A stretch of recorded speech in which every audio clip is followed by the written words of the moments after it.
going on here? Let me see if I can fix the lighting situation a little bit. Good. We're both new at this live thing. This is very exciting. No, yeah, I've never done live before. I see it all the time, but... Oh, yeah. Well, while you're getting situated, I'll just introduce myself, introduce you. So, for all of our viewers, I'm Hailey Parker for PackTV, and I'm a reporter broadcaster. And this is, I think, the third episode of the check-in. So I had asked Riley from Men's Club Basketball if he wanted to join me. So I'm super excited that you are here today. How's quarantine? What have you been up to? It's pretty good. It's like, obviously it's not a situation that you want to be stuck in, but I've just been hanging out. I've got some internship stuff that I've been working on. So working on some stuff, kind of getting ready for that transition from student to adult or whatever. But it's been pretty relaxed, so it hasn't been too bad for me. Awesome. Well, I'm gonna ask you about all that later, but I say we just jump right in because I have a lot to ask you. I've done my research, just so you know, so I know a lot about Riley Edwards. Just kidding. Okay.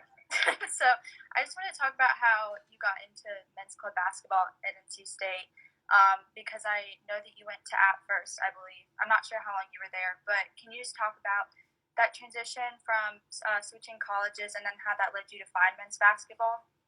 Yeah, and by the way, I have a tendency to ramble sometimes. So if you ever need to tell me to slow down, then I will. But basically, I went to Appalachian State for 1 year. I was there my freshman year, and I went to App State. And they have a club team there, but I didn't really have much interest in doing club there. Just played pickup a lot. That was about all I did at App, actually, was play pickup basketball. And then when I decided to transfer to State, I just decided it was the best decision for me. And transferring to a new school, honestly, I tell everybody that asks me, especially people that ask me because they're interested in transferring. Transferring colleges was really similar to applying out of high school, but it was much more stressful. There was a lot more work done into it. You had to do a lot more, as far as you had to get your transcripts from both high school and college, reporting your grades from App State, things like that. So it was a very stressful process. And then also coming to a new school when you're not a freshman, students are freshmen. So, having that kind of trying to make sure you can find your friend group. I didn't want to just hang out with people that I, was friends with in high school just because I didn't think that it was something that really interested me. In club basketball, Alec Capps, he's our co-president this past year, he actually introduced me to it, played pickup basketball with him one day, and he just said, man, you should come out and try out for the club team. And I tried out, and the rest is history. It's been a great 3 years, being a part of the club, and really just kind of really thankful that I was able to take that opportunity and make the most of it. Right. Yeah. I don't know. I don't really know that many people that have transferred, so that was an interesting perspective. That's awesome. Also, fun fact. I had this written down. This is probably not even a fun fact, but just for everyone watching, Riley and I went to the same high school. Cool. We didn't even know each other, so this is kind of cool. Full circle. There you go.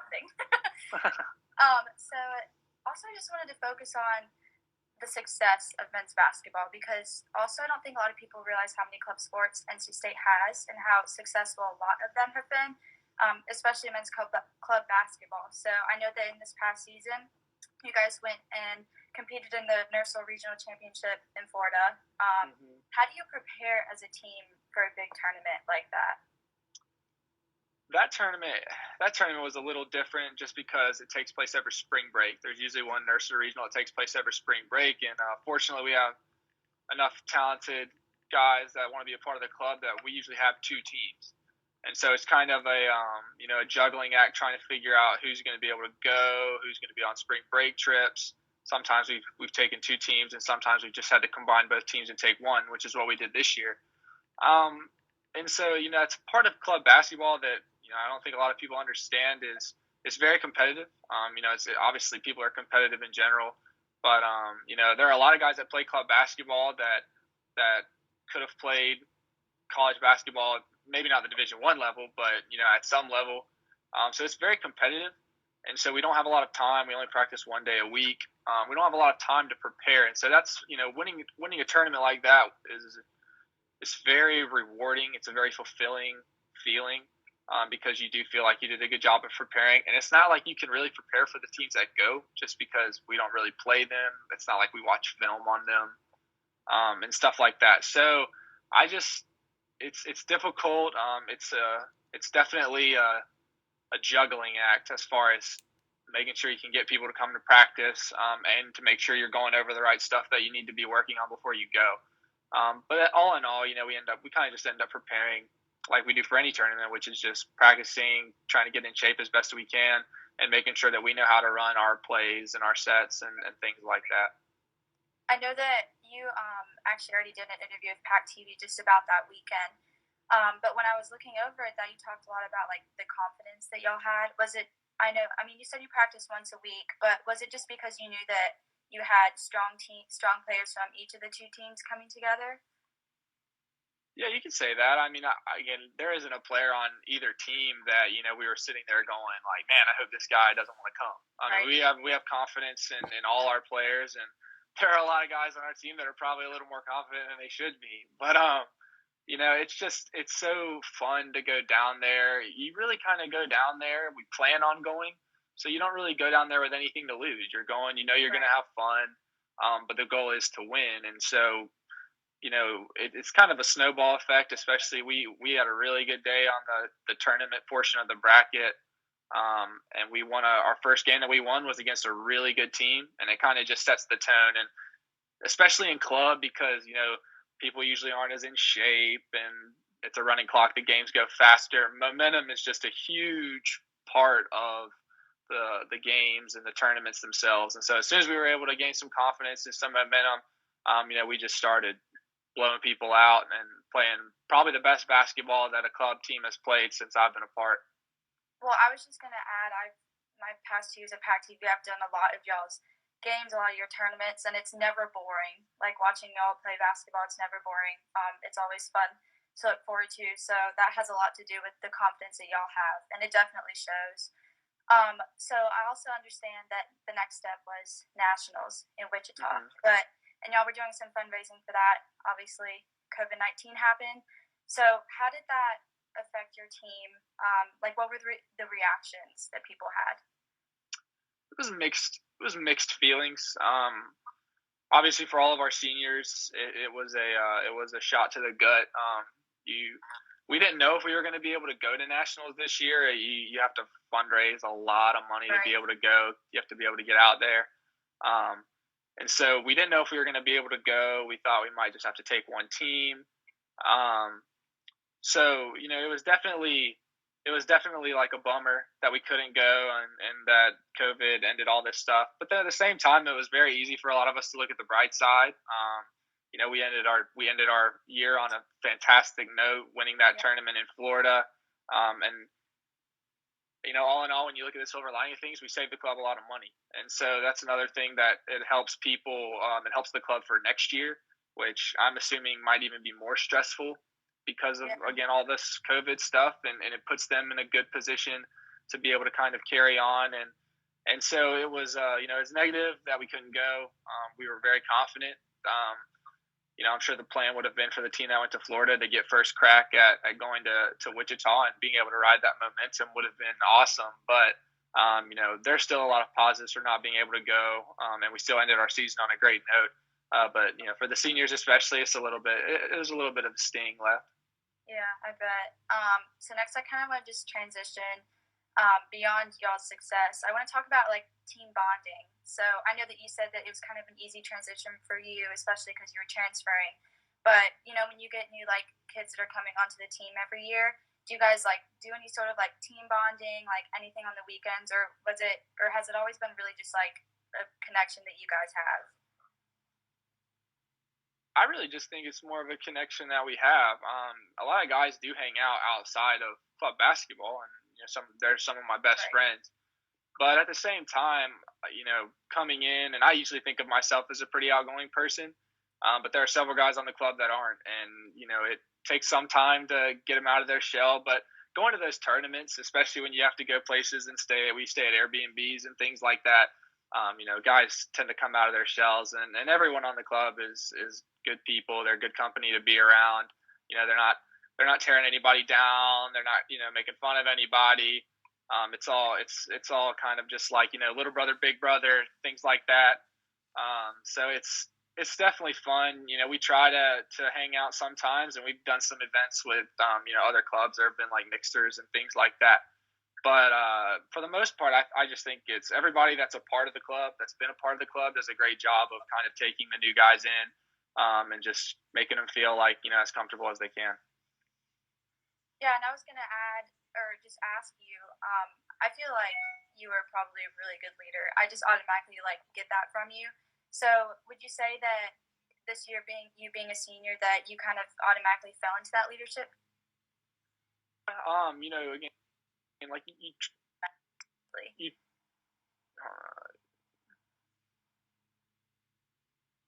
just can you repeat the second part of that question? It broke up there. That last line. Oh no, you're fine. So I said, did you automatically feel like you went right into that leadership role of being a senior? And when you did you have any goals that you wanted to implement for the club team this year? I definitely, as a senior, you definitely feel more like a leader.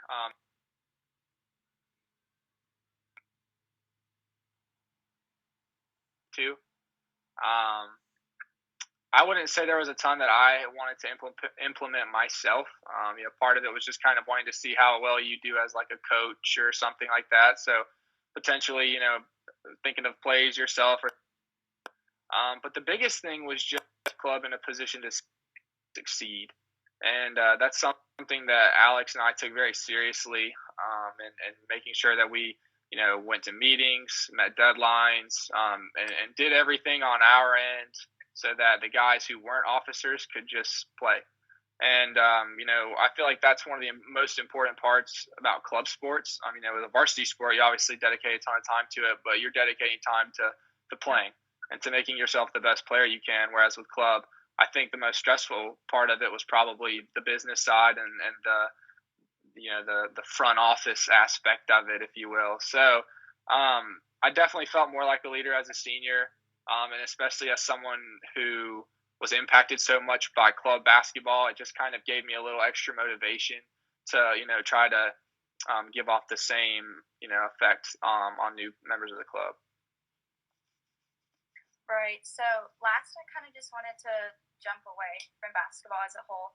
As you said earlier, you are a senior, and all this COVID stuff happened, so your year got cut a little short. How have you handled that? I know it's affected people differently. How did you feel about your last semester being ended short?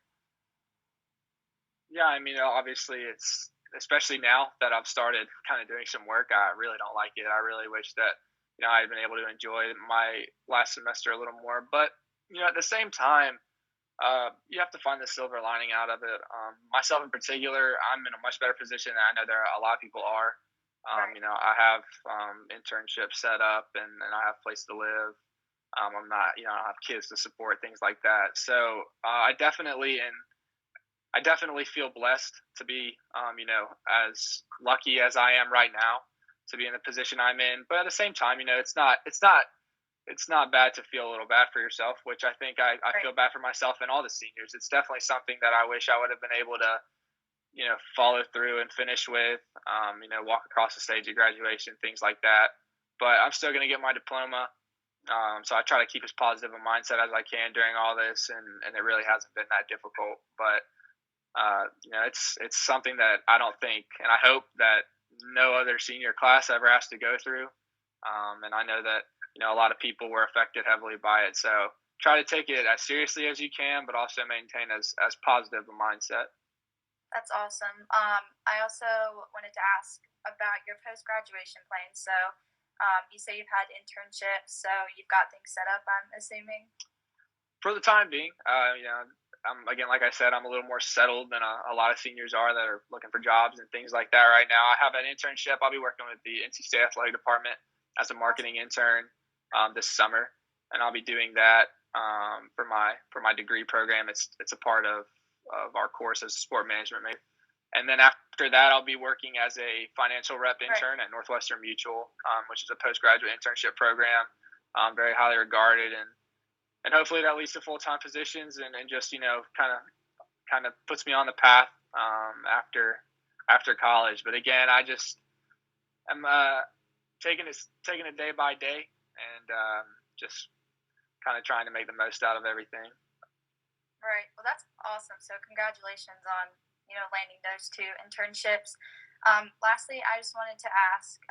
I know that you're a Carolina fan, but just bear with me. Yeah. What what are you gonna miss most about NC State? Yeah. See, and that's something I have so many people ask me, like, glad that I'm gone. If I'm glad that I'm done, I can be full Carolina fan. First of all, like, I was always a full Carolina fan. Even my time at State, I was a full Carolina fan to everybody. But State has just had an incredible impact on my life. NC State, I wouldn't have changed my 3 years here for the world. So there really isn't one thing that I think I'll miss in particular.